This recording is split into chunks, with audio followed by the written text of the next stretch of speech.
大家好，欢迎来到中老年之音，希望大家都过得愉快。感谢您的订阅和忍耐，我们每天都陪伴您。给普通家庭的建议，就算生活安稳，也要留6条后路。俗话说，富人思来年，穷人想眼前。真正有远见的人，都会为未来做好打算，而没有远见的人，只会得过且过，根本不在乎下一刻会发生什么，丝毫不做任何的准备。后路一，有主业也要干副业。不少人都认为，我现在的工作安安稳稳，月收入也没有巨大的波动，为什么要干副业呢？这不是纯纯的自己找罪受吗？问题是，谁能保证自己当下的工作可以稳定一辈子呢？说句难听的话，就连老师、医生、国企员工也不敢保证自己的工作就能稳定一辈子。既然无法保证稳定，那就自己给自己制造稳定。比如说，做主业的同时，也要尽可能的干副业，哪怕未来失业了，也能通过副业维持生计。千万不要看不起副业，认为副业就赚不到钱。有可能找对了副业，会比主业赚的钱更多。无数普通人都是通过副业发家致富的。后路二，懂投资也要懂存钱。一天存10块，一年就能存3650块；一天存100块，一年就能存36500块。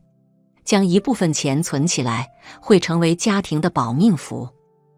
有些人走了极端，倾家荡产去投资、玩杠杆，这种极端的行为基本上会让当事人输得连裤衩都不剩，还负债累累，一辈子都无法翻身。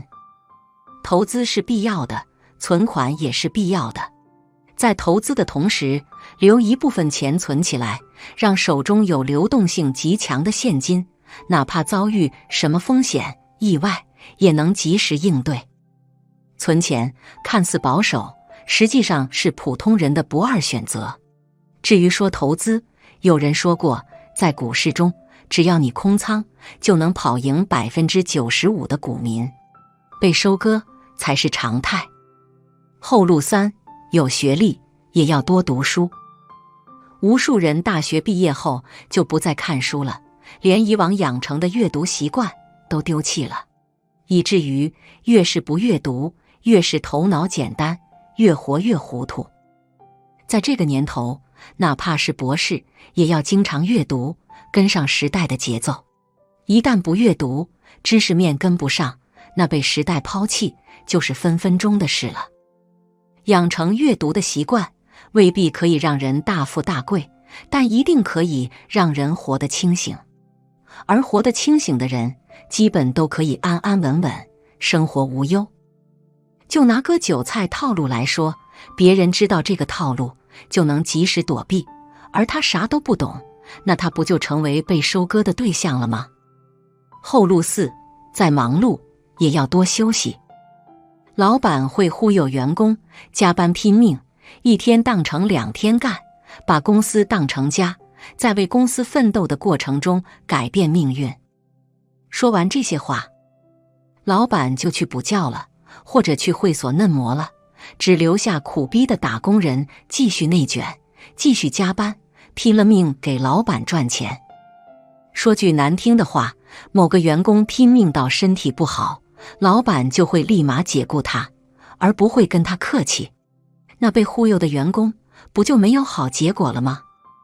所以说，在外边打工，能多休息尽量多休息，没必要为了别人的事业而透支了自己的身体。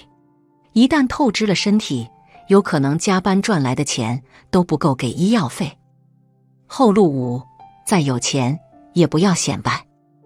前些年有个报道，某高薪行业员工的妻子，由于在网上炫耀自己的老公工资多少，立马就惹来了别人的关注，结果那个行业集体降薪。你有钱，别人不会为了你而高兴，只会看你不顺眼，对你羡慕嫉妒恨，产生了见不得人好的心态。所谓恨人有，笑人无，就是这个道理。不说线下，就说线上，你看那些有钱就显摆的人，遭受到了多少网暴？总有不希望别人过得好的人，在暗中攻击别人，到处使坏。这是人性的弱点，我们无法改变。既然如此，那就做个低调的人，闷声发财，享受了什么都不要跟任何人说，悄悄地滋润过日子，日子才会长久稳定。后路6，有本事也不要管事。对于烂人闲事，你究竟保持什么态度呢？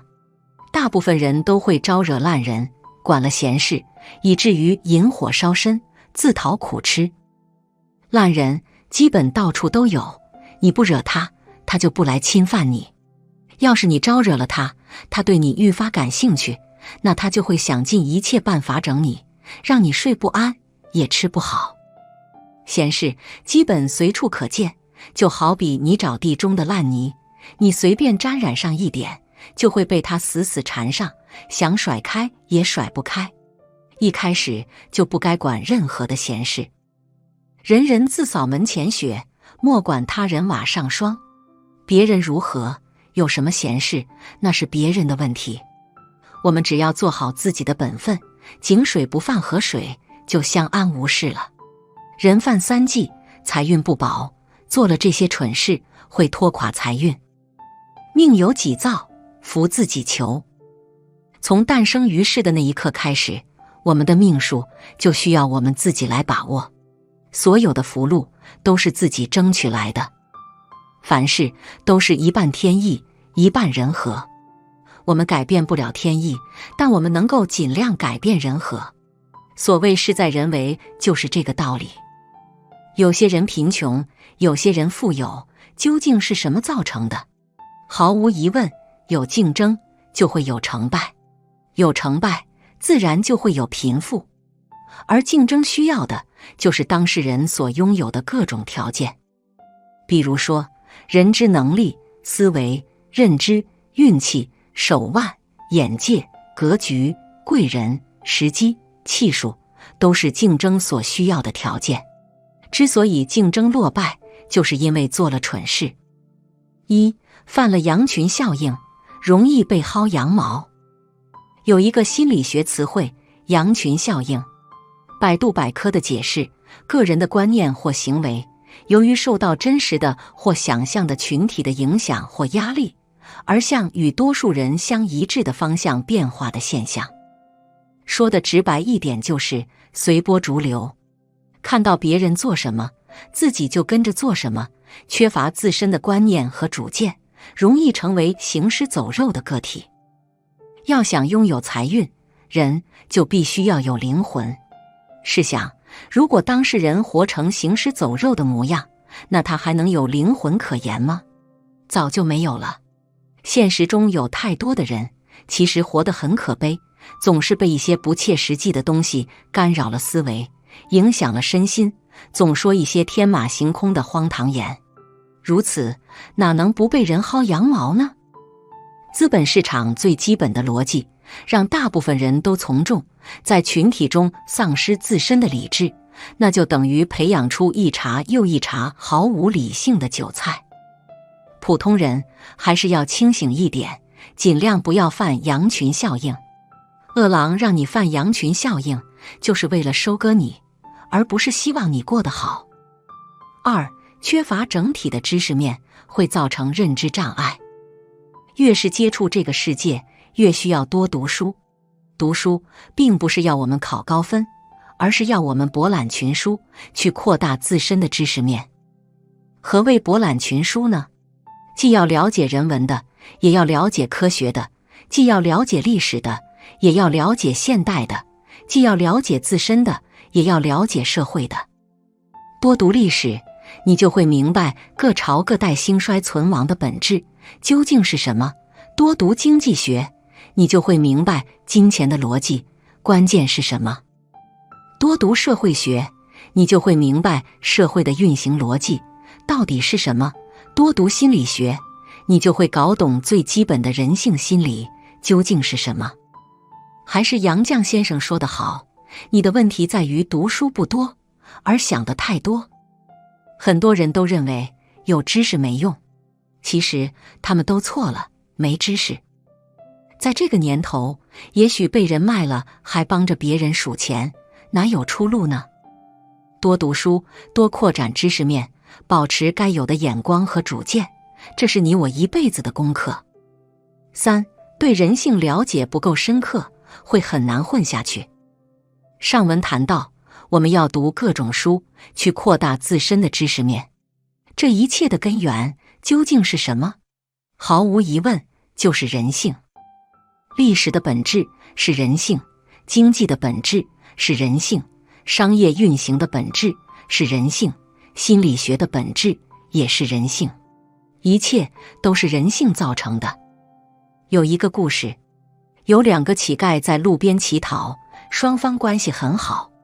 突然有一天，与乞丐乞讨了一笔小钱，足够1个月3餐无忧了。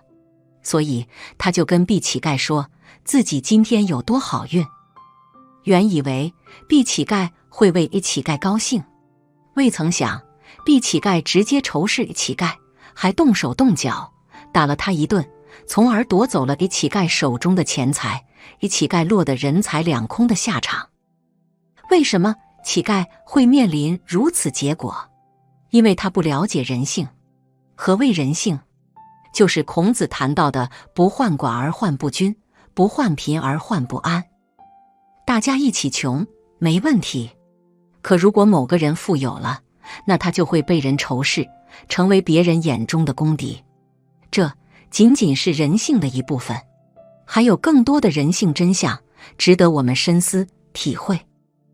要想拥有财运，我们无法改变天时地利，就只能改变人和。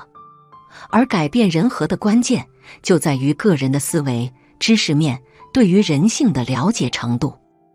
在生活中，只要根据这3点来看人，那你大概率能知道谁比较贫穷，而谁比较富有。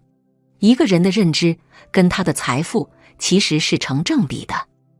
举个例子，一个人思维停留在90年代，所说的都是一些落后于时代的话，那你就能推断，这人要么是老顽固，要么是底层人。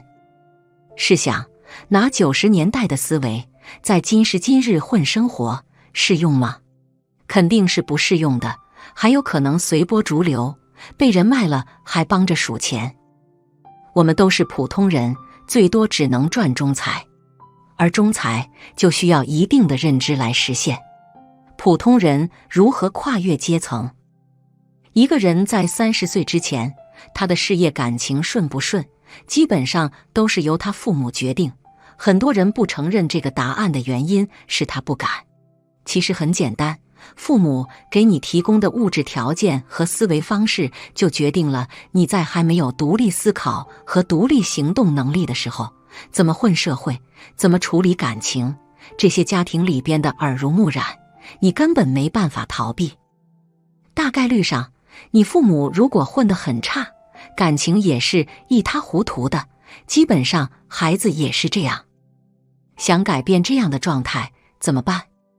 第一步是不抱怨，你不要去抱怨自己没有好的家庭，没有父母帮，因为这是你没办法改变的事情，因为你的父母也一样，他们以前也没有父母帮，能在不抱怨的情况下，尽可能快地去补上，本来应该是你父母走的路，就很有可能改变现状。第二步是意识，就你要意识到你和你的家庭是处于这个社会的底层的，那你就不要走常规的路线，你要跟你身边的人反着来。你在底层，那你大概率能接触到所有的人，差不多都是底层，所以他们每天看到的、听到的、关注的东西，大概率上都是上层那些人设计出来，强化这帮人的底层思维的。所以你周围的人热衷于干什么，你就绝对不要去做。他们喜欢聚餐，喜欢被商家媒体忽悠的购物，你就别去凑热闹。他们喜欢刷短视频追剧，沉迷手游，你就不要去刷。他们喜欢贷款买车，你就不要负债去买这些垃圾资产。他们喜欢的社交圈子你也不要去混，只要你能坚持这样做，很快你就会发现你周围的世界和你的内心会变得很干净，思维会变得敏锐起来。只有你达到了这种不随波逐流的状态，有了独立思考的能力，那么这时候你才能真正开始接触到高能量的贵人。第3步就是跟随和复制这些贵人。如果你能接触到有成果的贵人，那你一定要想尽办法去跟着他们，听话照做，你一定能学到可以直接赚到钱的本事，而且你也能获得他们身边的人脉和资源。你发现一个机会之后，不要原创，你去复制他们赚钱的办法，快速赚钱。这个时候不要想得太远，2-3年的时间足够你完成第1桶金的积累。这步骤有2个关键点，一是要跟随的人，要是那种有成果的已经赚到钱的老板；二是你需要拿出点真金白银的学费，自己的诚意和敬意，让他们知道你是一个尊重他们的人，是一个执行力很强的人，是一个知道感恩的人。只要你按照我的逻辑去执行了，你就会发现你自己正在慢慢地脱离你现在的阶层。写作是修心之道，愿与您共享智慧，无需回报，点赞与分享是最好的支持。有不到之处，希望您能在评论区给我留言，我会对每个留言回复。我也迫切地希望能与您就任何话题进行交流，让我们一同积累福报，感恩相伴。